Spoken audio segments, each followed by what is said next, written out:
Your latest newsletter was called Crawl or Mall, but it's not M-A-L-L, it's M-A-U-L. That doesn't sound good. Who may get mauled at the mall? Go to the stores around here, and you either see no workers, or very few, or the same people who apparently are putting in 7-day weeks.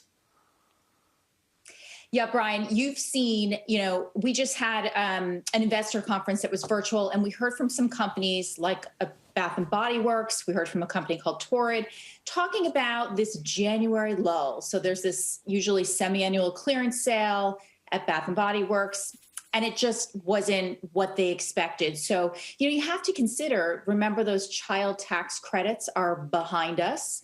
We were pumping in $16 billion a month in those tax credits, which is about half of Walmart US on an annualized basis. That stuff is over here. You also heard companies like a Lululemon talk about the fact that they just couldn't sell stuff. They couldn't meet demand because they had no people and they had shortened hours.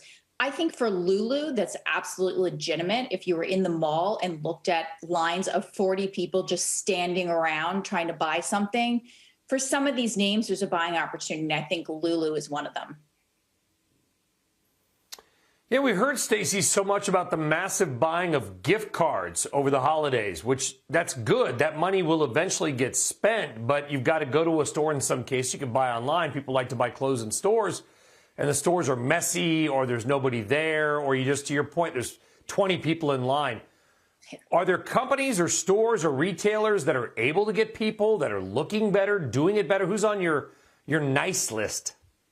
Yeah, so there are a lot of companies this year that are using buy a gift card during December and we'll give you a gift card for $20 to get you back into the store in January. So Aerie's doing that really well. That's AEO. They had a positive pre-announcement the other day.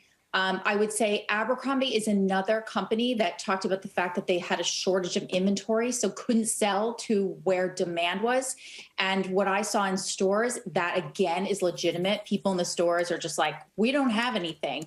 And don't forget, there's this transition period in January where new product comes in, and it just hasn't happened. Stuff is showing up late. So I think for some of these stocks that have been re-rated, it is a legitimate demand problem. So that's an AEO, an A&F, and a Lulu. And also, I think you have to think about pricing power as we talk about cost increases.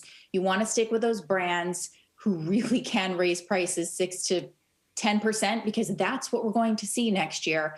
And that's, throw in a Nike there. Nike, what about on the European side? Should we just own an LVMH and let it roll?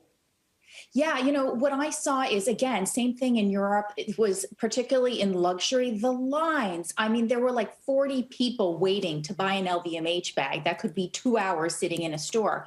Montclair wasn't even letting people in stores. They had signs saying there's a glitch, a technical glitch. The glitch was they had no salespeople.